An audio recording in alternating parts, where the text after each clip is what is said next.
wanted to show climbing this little hill. It's not anything crazy. I'm in Michigan. There's just not any real grades, and this isn't really even like a partial real grade. But it's kind of what I got. I got about 5,850 pounds or so behind me right now worth of equipment trailer with my 3.5 Ecoboost Max Tow Expedition with 373 gears. This is a 2023 model with a standard output engine. Let's climb the hill.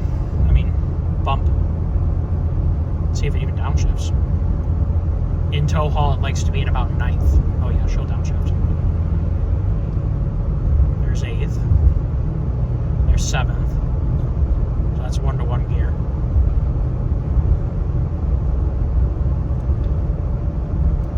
Yep, she'll do it in 7th. There's an upshift to 8th. Now, I will say one little bit of constructive criticism really quickly, just because I try and cover all the bases on my channel. One thing I've noticed about my Expedition, and it's a good thing and a bad thing, it does very aggressively in tow haul mode downshift for engine braking. The problem is because this doesn't have Hydro Boost, it has vacuum assisted brakes. When you downshift and you spin a bunch of RPM, yes, it's helping with engine braking. I don't think the throttle blades are fully closed. The reason for that is emissions. When they're calibrating these things, they can't have the engine be on diesel fuel shut off too long without some air going through, because the problem is the cat cools down and then you can't pass emissions. I don't feel that the throttle blades are fully closed in producing a whole bunch of vacuum, because when this thing throws in downshift, it's at 3,500 RPM or something, and you're trying to slow down and it's engine braking, the vacuum brakes drop to basically nothing. So you go from having effective, and I think very good brakes. I really like the brakes on the Expedition. Other than that point, you can definitely feel a huge loss in vacuum boost, and it happens almost at really bad times. So it's something to keep in mind with at least my Expedition. Now, because this is an example of one, it's a little hard to say that it's a rule across the board. And because I haven't driven much of F-150s with 3.5s, I don't know if it's the same thing with them. But in tow haul mode, and obviously down below in the comment section, let me know what you guys have experienced. I love towing with this thing. I'm so impressed that a 24,000 pound rated equipment trailer is so calm and collected behind this thing. It just really is an easy thing to drive around, and it's very impressive. Now, it is empty, like I said, an empty, very heavy equipment trailer, and this would never be a combination that you'd ever use for anything, because even if you put a stock Jeep on here, you're going to be over the 9,000 pound towing capacity of the Expedition. You really need to have a trailer that is a more efficient bearer of weight. When you have a deck over, when you have triple axles and all this other stuff, we have way more trailer capacity than we ever need to have, and the consequence of that is, of course, the trailer weighs too much for it to be an effective trailer to use with the Expedition. If you could have like a 2,500 pound 52 or with two 5,200 pound axles and weighing about 2,500 pounds empty trailer, so it'd be a 10.5 rated trailer generally, and so 2 6-lug axles, that would really maximize the utility of the Expedition. It would keep the weight down at a reasonable level. And if you went aluminum for this, not that there's some downside with aluminum, we can talk about aluminum trailers. In accidents or in unpleasant situations, they tend to rip apart. Aluminum has is very ductile, and it pulls apart really bad.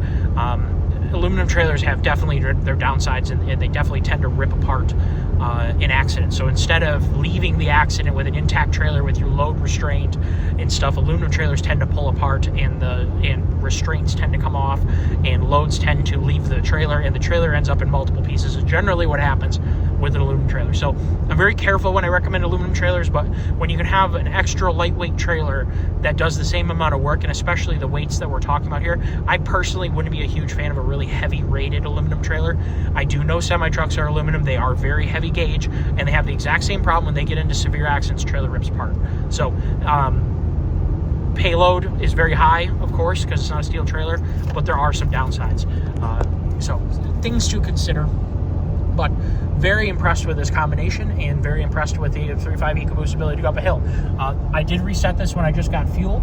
and that is an accurate 8.6 miles at 7.9 miles a gallon, you are not getting stellar fuel economy. My 7.3 gas would probably, well, we're going to find out, but I would assume is going to be getting 10.5 or so with this trailer, if not a little bit more empty. So if you were to ever put a load on this trailer with this tow vehicle, I think you're going to find pretty awful fuel economy performance. So just always know that.